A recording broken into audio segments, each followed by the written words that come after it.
All right, well, good morning and welcome to this event. My name is Kevin Vincent, and I am the senior contributing editor to Mining Life and Exploration News, which is a sister company of this very exciting company based here in Northern Ontario called Vertex, and they are the host of today's global event. It's a beautiful summer day here in Northern Ontario. And welcome to the Mining the Abitibi Virtual Conference. Now, this special event has been made possible by a number of great companies, including Mappy, Newmont Porcupine, Kirkland Lake Gold, Agnico Eagle, West Dome, and G4 Drilling, among several others that you'll hear from throughout the day. So ladies and gentlemen, please welcome our first speaker of the day, the Mayor of Timmins, Ontario, Mr. George Pirie. George, thanks for kicking off this international event. Well, thank you very much, Kevin, for the introduction. I hope you can see me and you can hear me. 100%. Okay, great. Then it's my pleasure to be the first speaker this morning and for this event, which is right in the heart of the mining week, which is May 30th to June 4th. But before I start, I want to, as we always start, with our acknowledgement of traditional territories, which as we gather, we are reminded that Timmins is situated on Treaty Number 9 land that is steeped in rich Indigenous history and home to many First Nations, Métis, and Inuit people today. Today, we acknowledge Matagami First Nation, on whose traditional territory we are meeting. And before we begin anything more, I'd like to have a moment of silence, please, for the 215 children that that we heard about last weekend in Kamloops, and the tragedy in the residential school there. So if we can have a moment of silence, I would appreciate that.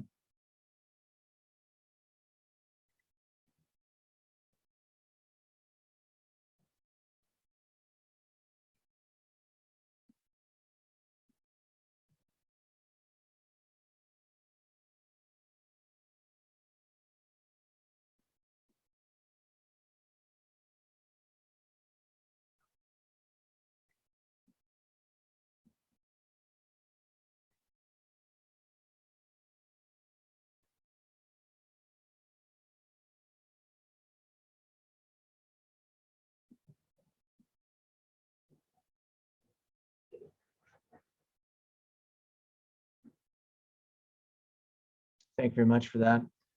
And as I said, this is an exciting time for the Timmins and for the region. As I said, Mining Week, which is May 30th to June 4th, and here is June 3rd. And it's my pleasure to be here today addressing everybody that's attending this meeting. First of all, I want to say a special thank you for Glenn Greatheart and his team that have made this possible. As you know, nothing happened last year, and we can't afford to have 2 years without this type of conference happening within the city of Timmins. And I hope next year we will all be together to celebrate this event. It's a tremendously important meeting and conference for the city of Timmins, and we welcome everybody back here next year, because I'm sure we'll be here in person to make sure that everybody's here with us. I want to say again first, before we really get into the conference, talk a little bit about what the Canadian Mining Expo means to the city of Timmins. It's a Timmins corporation. They do a fantastic job. They're the largest corporation really that I think it's in all of Canada that holds these types of events. And so a big hat off to Tips, pat on the back to Glenn and Greatheart. But you know, what it does is it puts the biggest players in the mining industry together with the regional stakeholders and suppliers and potential employers. So it's a significant event. You know, there's 17 mining operations involved in this, 52 suppliers, 22 employment and training companies that make this happen. And it happens because of a platform that was developed by a Canadian Mining Expo called Vertex. And this is their own platform. This is what they've developed and they put in place that to allow this to happen. Effectively, the platform enables company representatives, suppliers, and job seekers to interact and even hold private discussions just as they would if they were walking the floor of the trade show. Connecting the program is automatic. No one, you just have to be registered and you're there. It's really a great piece of work that Glenn and his team has developed. So Glenn, congratulations. There are a number of things to talk about to you today. It's a very exciting time for the city of Timmins and for the region. I want to start off, because it is mining week, to talk about perhaps the most significant announcement that was made during the last first 6 months, and that's the fact that the new regional geologist in the Porcupine is focusing on rare earths, and that's a significant change from the priorities of the past, which were focused on precious metals and base metals.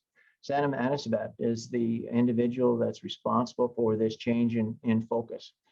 It's an incredibly important announcement because, as you know, the future of the world's economy is going to be based on some type of electric locomotion, so battery technology, and rare earths are critical to for that to happen. Rare earth elements. China controls them right now, and the opinion of our regional geologist, this the land that we sit on right now has untold potential to unlock the secrets of the finding of these rare earth elements, particularly within, I believe, the capacitating structure. And almost on cue, there was a discovery 20 miles just west of Otto Rapids that found lithium and rare earth elements.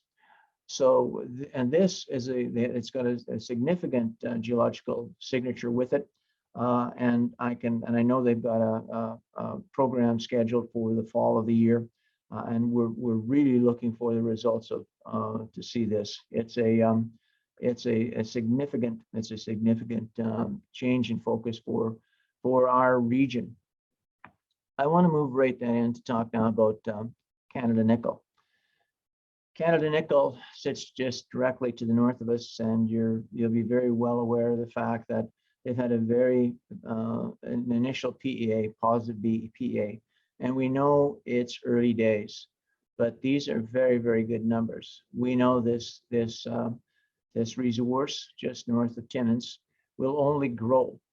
We know that they've already got chrome with nickel and copper as well as is there. And this resource is just going to get bigger. Why we tied into this focus on rare earths, because of course this rock is hosted in serpentine, and serpentine will absorb carbon. So there's an opportunity here now to produce nickel with zero carbon emissions.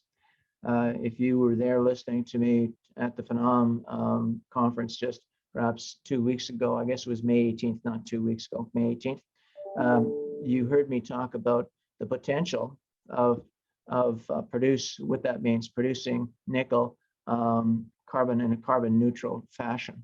I said that if Elon Musk was here, that he would be ecstatic to find out that this is possible, and it's possible to do it within the city of Timmins because of serpentine. And we have a lot of serpentine in our region. This is it's a very exciting discovery and an announcement. And I can't say enough about it. I'm very, very cautiously optimistic that this is going to be a huge game changer for the city of Timmins. If you combine chrome and ferrochrome with nickel, of course, you've got the recipe for stainless steel. And again, that's on our radar here in the city of Timmins, because we've got 4 main platforms in the city's plan here within the city of Timmins, and diversification is one of them. And stainless steel fits right within that diversification. along with, of course, the updates to the and upgrades to the rail facilities that we're all talking about here with the port in Moosonee. So that there's a change in what we're doing here. At the same time, our existing mines are doing so well on the basis of the price of gold. Lakeshore is doing very well. They continue to expand the reserves and reserves of their operation, and are working very aggressively to expand the transportation corridors that we have within the city of Timmins. Newmont is moving aggressively to move into the Pamour pit, and I can't say enough about what they're doing at the Hollinger pit. The grade of the Hollinger pit is 1.3 grams, which is a huge resource, a huge reserve to be mining in an open pit facility. And I'm hoping that they give some thoughts to how they can expand that pit, because it's 1.3 grams per ton compared to about a 0.75 or a 0.5 gram resource that's being mined at Detour is huge. I want to talk about Detour Lake or Kirkland Lake Gold. Tony McCooch is from Timmins, and he's a local champion. You'll be very well aware of the drilling that has joined the east and west pits, so we can look for decades of production from the Detour Lake pit. And as you know, Kirkland Lake Gold, again under the leadership of Tony McCooch, has announced a administration center that's being built right here on 655, the junction 655 and the Forest Road, that will employ about 200 people. And they're doing that because they believe in the city of Timmins. They believe in the people of Timmins, and they believe in Timmins to attract the people that are the employees that are going to be required to support these types of growth, these new growth facilities. When we talk about, not to interrupt, but we do have about 2 minutes left. Okay, sorry, Kevin. That's okay. Then I will jump to a bit of significant information that talks about me being cautiously optimistic. Kid Creek, as you know, has been working towards to develop a Mine 5. Last Friday, I was talking to the mine manager, Mark Ferlot, who told me that the Glencore has announced and approved the fast tracking the pre-feasibility and feasibility study of that project, the Mine 5 study. They'll be spending about 50 to 60 million to finish the feasibility study, pre-feasibility and feasibility study by the fourth quarter 2022. Anybody who knows anything about mining knows that this is a very aggressive time frame. 18 months to that type of study is very aggressive. And 50 to 60 million tell you that Glencore is committed to the ore body and the people of Timmins. That's I'm going to run out of time because I haven't even talked about Cody Lake. I haven't talked about Niobe. I haven't talked about Niobium and Chapleau. But all of those are sitting there right with us right now. So folks, hang on to your hats. This is an exciting place to be. Timmins is the place to be. And congratulations to Canadian Mine Expo to getting all the key players to make this happen. So great job, you guys. And as I said, hang on to your hats. Mayor Pirie, that's amazing news. I think you just made news, I guess, if you will, at this great conference this morning. Should be putting a big smile on everybody's face. And that's great news to hear about the feasibility study at Kid Creek. I know that those of us here at Mining Life that have been following that story closely now for probably 2 years had our fingers crossed for the entire region and suppliers and employees that kind of a study would happen, and it did, and you shared that here this morning. So thank you so much for kicking things off for our conference today, and we'll be right back with our second guest. Again, thank you, Mayor Pirie. Thank you.